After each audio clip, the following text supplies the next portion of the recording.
Hey guys, welcome back to Anything Goes Network. I'm Dan, and we're here for second episode of The Last of Us. We're gonna sit here and talk about it. We'll have a little bit of a review of it.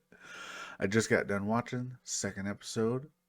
Um, my last review for the first episode, I decided to kind of vaguely talk about it, and give you my thoughts of how it was without spoilers. That is going to change. From now on, the shows will be talked about on with the episodes with spoilers. I will have spoilers in the episode, so I'm going to have spoilers basically for episode 1 and 2 in here. That's a fair warning for anybody that does not want to know what happens or have not seen it yet. I will be talking about actually what happens instead of just avoiding that. So, what I'll do now is I'll do a short recap of episode 1. So, episode 1 basically it starts out, it shows Joel and his daughter Sarah, and that goes through, and they kind of build up a Sarah's character and this and that. And this is back when nothing was going on. It was right before the actual breakout happens, and goes through, and then it basically shows when everything goes down. Joel and Sarah end up escaping with Tommy, who is Joel's best friend, or yeah, family. I don't even know, to be honest.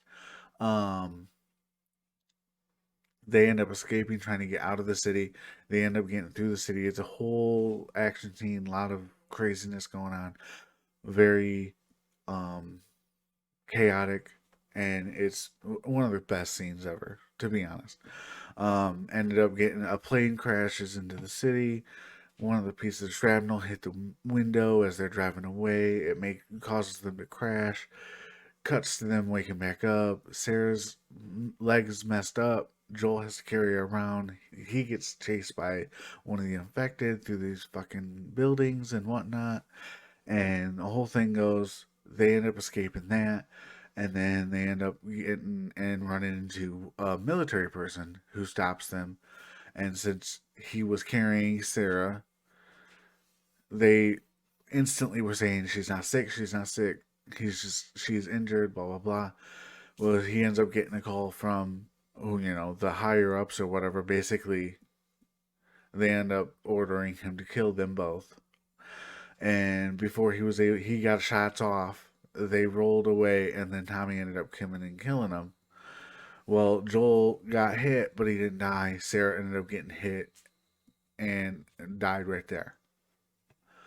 So Sarah, Joel's daughter dies in his arms, and then it cuts right after that. It cuts, and it goes 20 years after.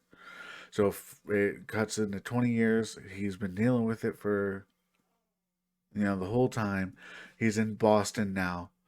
It doesn't really tell you. I mean, so far you don't know why.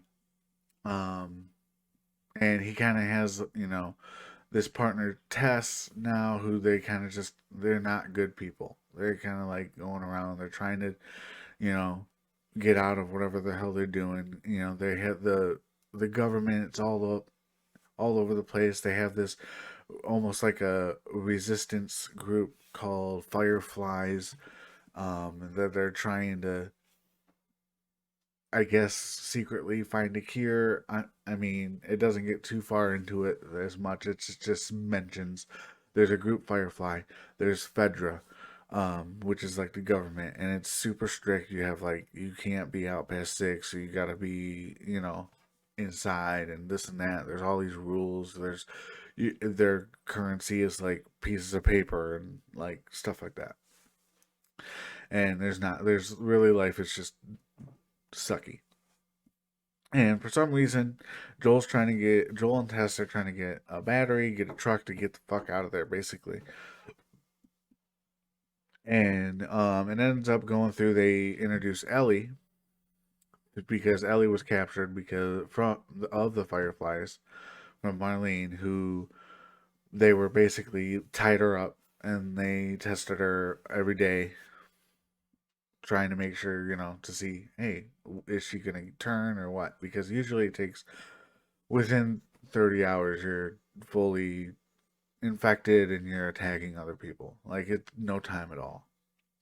And she never turned or anything. So they're like, okay. And apparently they have another group of fireflies out west, and they're trying to make maybe she's the cure. She's the whole reason for the cure type of thing. She's immune. We got to see what's in her blood, all that stuff. Kind of cliche, but it is what it is. So they end up actually making or convincing Joel and Tess to take her out of the city and take her to where she's got to go.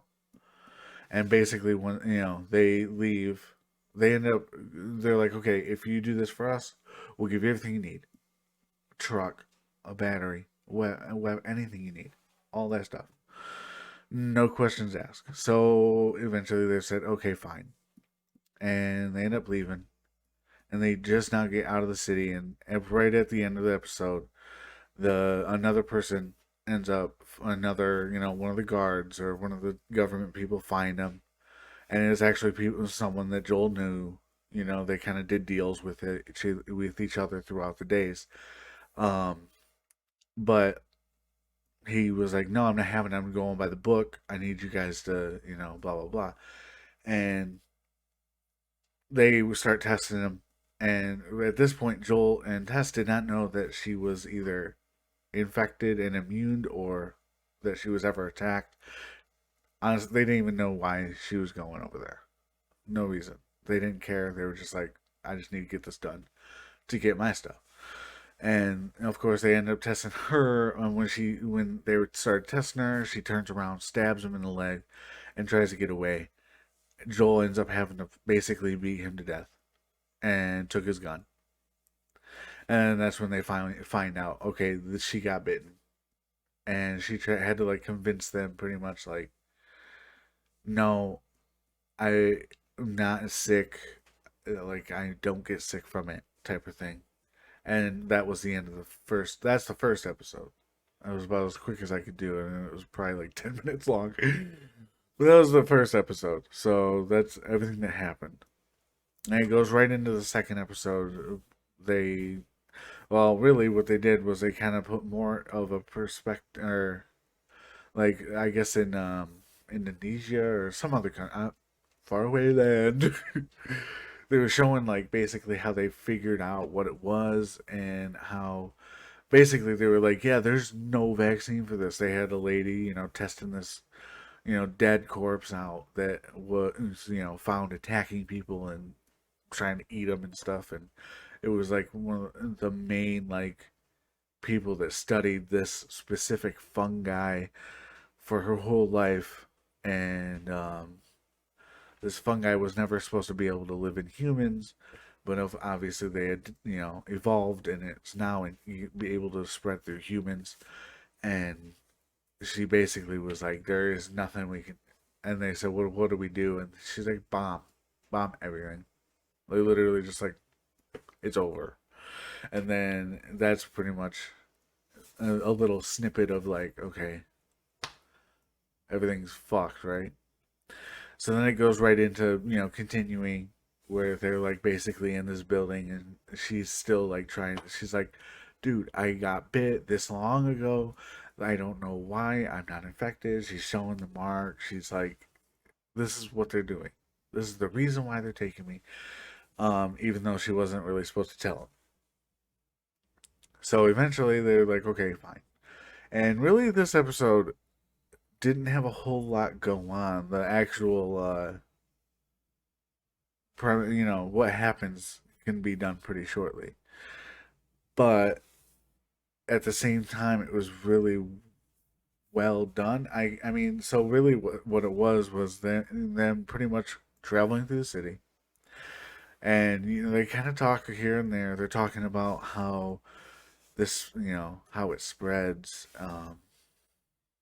and this is where you kind of get more of Ellie's like sarcastic wittiness. You know, she's a lot more prominent in this episode, and she's starting to grow on me more. Because in the last episode, I was like, I don't know why she's just saying "fuck you" to everybody, but it is what it is. And you know, like I said, it wasn't bad or anything, but it's a lot better. Like she's growing on me now.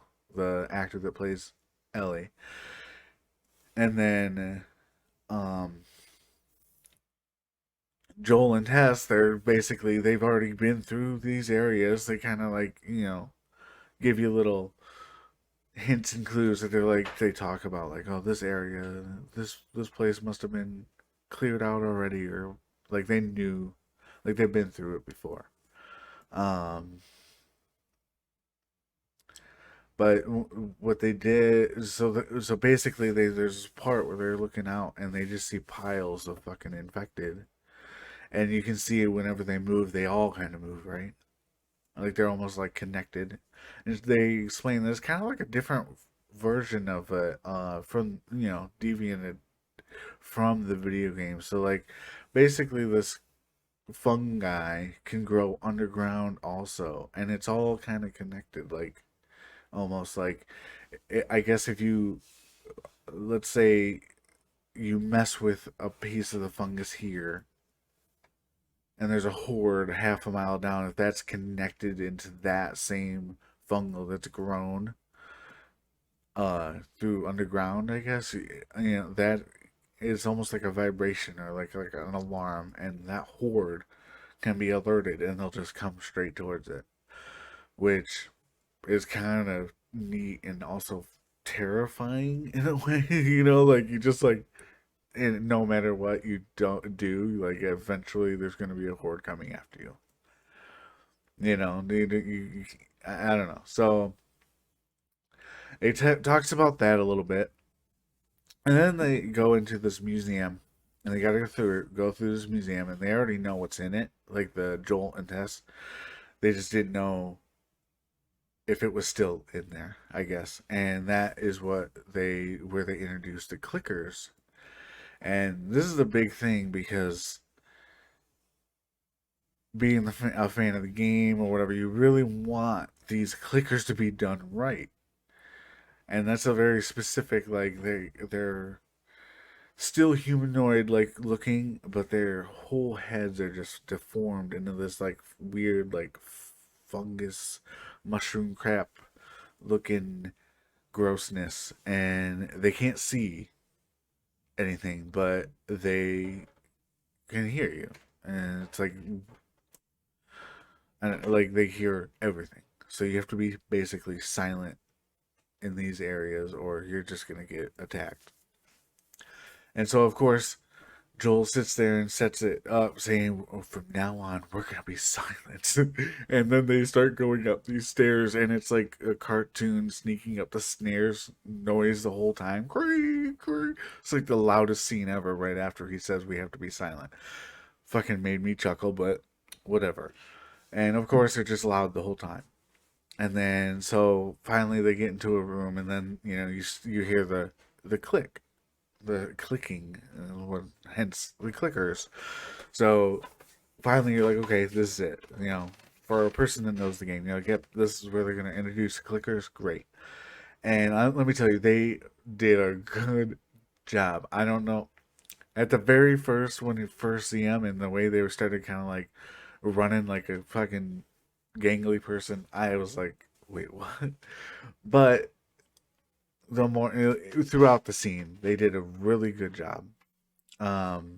It's basically like they nailed it, especially the heads and how they were walking through and like just the clicking noises. I'm guessing it was probably the same. However, they did it in the game, the same noises. The person they did it in the game did it in the show too, because those clicking noises were perfect, and just the way that the scene was great. They nailed it on the clickers, and it was a good scene. Like, and I don't know what it is. The show really has a good job of like keeping you on the edge of your seat, even though you're like, I already know what's gonna happen. Um, they really do. Like I was tense. It was tense, and they did a good job on it, and I was happy with the results. But once they got through that area, they killed those, and of course Tess, says I got a sprained ankle, and they move on and this and that, and Tess is really kind of like getting urgent with like trying to get to where they gotta go. And once they get to where they gotta go, everybody's dead that they were supposed to meet. Everybody's dead. And they go into this building, and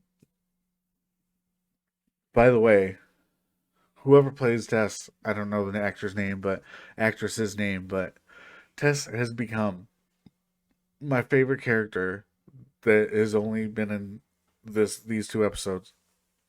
Like by far, she was my favorite, and because I mean, it's such a strong performance. I guess I don't know what it is. I was like, dude, she's such a fucking badass. I just so they're in this building, and like everybody's dead. So then Tess starts freaking out. Finally, Joel's like, "What the hell is going on with you?" And lo and behold, she's infected. She shows her shoulder. She's gotten bitten back when the clickers were attacking, and blah blah blah. So she's like, I only have like a couple minutes left. So you need to continue. You need to go. You need to take Ellie. You need to take her to Bill and Frank. So far, you never really heard of them. So far, so Bill and Frank. I'm guessing that's gonna be episode 3. And then of course, one of the dead dudes start waking up. Joel shoots him, and then it does the whole like how they explain something's gonna happen, and then it actually happens. So like these tendrils come up and like grab the hand or whatever, and then it shows another hand with the tendrils coming up, and then you just see the horde very quickly start getting up and running, and every one of them in the city has basically now been alerted to go to this spot because there's a person. So, of course, you hear those fucking screams. He runs to the door. He sees it. He's like, okay, yeah, they're coming. We're fucking fucked. And of course, Tess is like, well, I'll save you. So she dumps gasoline and fucking grenades everywhere and says, get the fuck out of here because, yeah.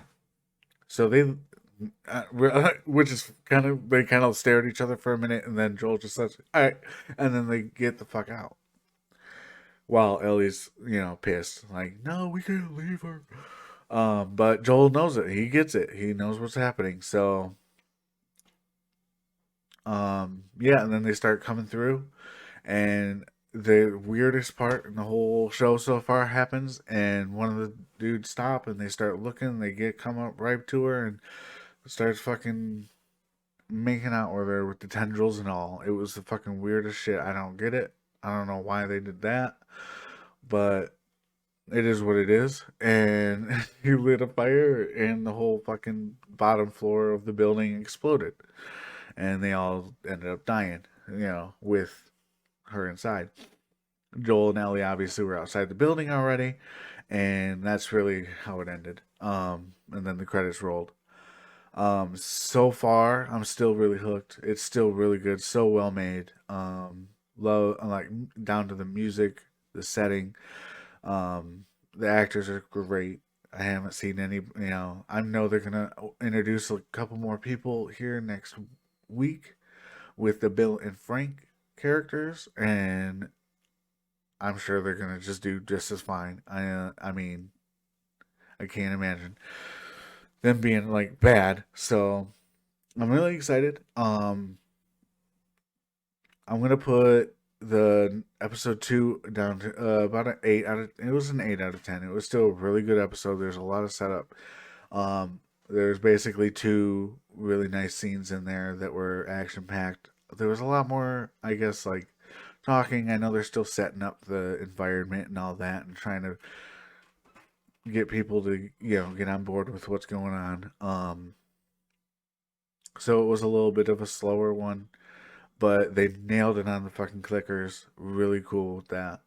Um, And yeah, I like the whole idea of the fungus going through and like alerting those hordes. I wonder how that's gonna play out throughout, because I know that's not a part of it in the video game. It was more like there's spores in the air, but the spores kind of stayed in an area, which really kind of, if you put it in a TV show, it would make sense. Like the spores just stay there. I promise they don't travel through the air. So I guess that really wouldn't make sense too much. But yeah, so that was episode 2. Let me know how you guys thought. What did you guys think of it? Did you guys like it? Did you like how they did the clickers? Comment below. Let's have a conversation about it, man. Hit that subscribe button, hit that like button. It'd really appreciate it. It really help out the channel. Um, yeah, so I guess I'll see you guys in the next one. Bye.